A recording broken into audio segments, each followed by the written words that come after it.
Hello, my name is Kathy, and today I'll be discussing how to use homeopathic remedies on ailments, continuing with esophagus, stomach, duodeum ailments that continue with the letters N.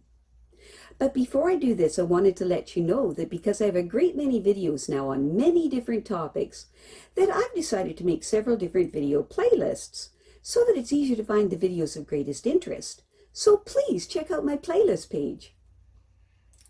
Please refer to my How to Use Homeopathic Remedies video before using the material in this video. I'll be discussing how to use homeopathic remedies on specific ailments, but I've broken these ailments into categories for easier reference. I'll begin with ailments of the mind and emotions, then I'll move on to ailments of the brain and nervous system, then I'll address issues with the skin, nails, hair, ears, eyes, nose, teeth, gums, lungs, respiration, heart, blood circulation, muscles, bones, joints, esophagus, stomach, duodeum, small and large intestine, liver, gallbladder, and pancreas, kidney, bladder, and ailments specific to women and then specific to men, then issues of the hormones and the metabolism. After that, I'll address the issues of homeopathic remedies on infections, infestations, and the immune system. Then issues surrounding fertility, pregnancy, and surrounding childbirth and postnatal problems. Then homeopathic remedies that address special problems in infants, ailments and diseases of childhood, and special issues of adolescence. And finally, special issues of the elderly. Constitutional treatment involves treating the totality of the individual person. Everyone is a unique individual with a unique physiology that responds to substances differently. In homeopathy, it is recognized that people react strongly to certain remedies, and as a result of this, they can be loosely placed into different categories called constitutional types. Homeopaths talk of, for example, phosphoric types. Those are people who react strongly to phosphorus, or Arsenicum album types, those who react strongly to Arsenicum album. The belief is that people of one type share similarities in terms of body shape, character, and personality, and the sorts of diseases from which they suffer.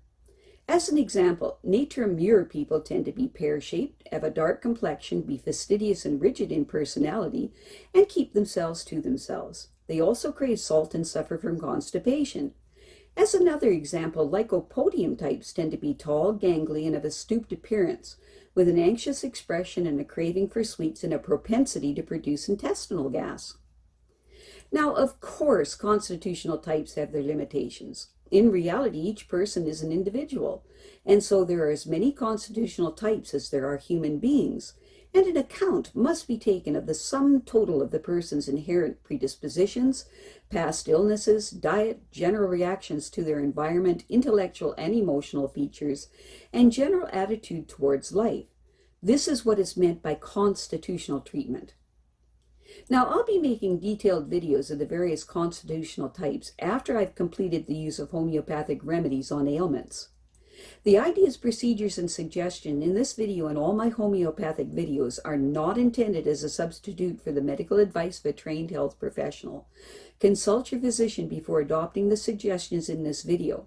If you're pregnant, do not attempt these techniques without the approval of your physician.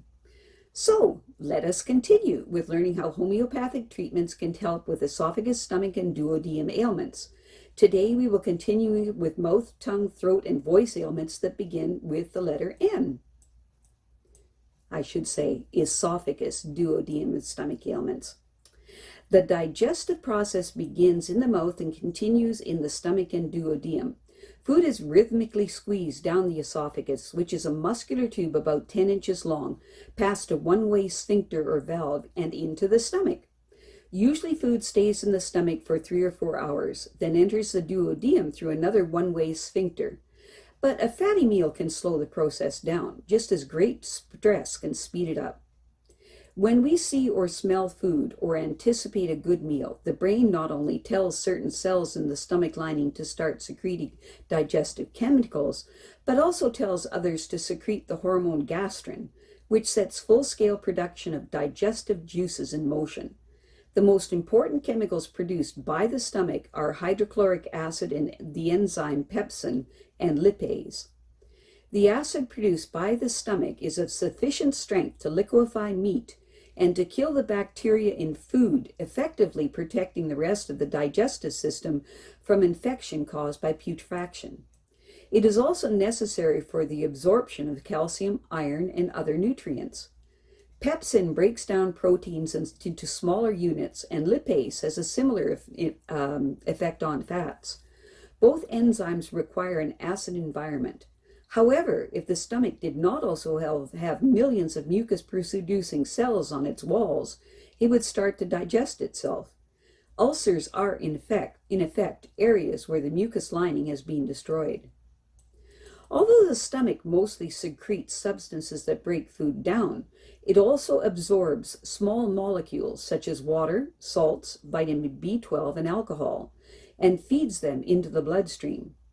Once in the duodenum, semi-digested food is made alkaline and further broken down by secretions from the pancreas, and any untreated fat in it is emulsified or broken down into very small droplets by bile from the gallbladder. Both the pancreas and gallbladder have ducts that open into the duodenum, and the flow of digestive juices through them is controlled by a series of hormones secreted as soon as food mixed with acid enters the duodenum. Nausea and vomiting.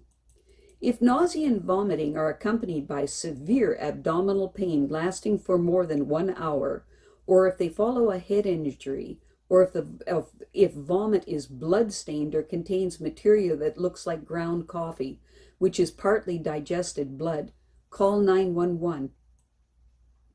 Specific remedies. The following homeopathic remedies are for use in 911 emergencies to be taken every 5 minutes for up to 10 doses until help arrives. For vomiting and severe abdominal pain lasting for 1 hour or more, and the pain is not relieved by vomiting, a burst ulcer or appendicitis is suspected. Use Aconite 30C. For vomiting of dark red blood or substance like coffee grounds, a bleeding peptic ulcer is suspected. Use Phosphorus 6C. For vomiting that follows a head injury, use Arnica 30C. If in addition to feeling nauseous and vomiting, the person is suffering from abnormal sleepiness or drowsiness, confusion, intolerance of light, and headaches that are made worse by bending forward, see a doctor within 2 hours and give Belladonna 30C every 5 minutes until help arrives.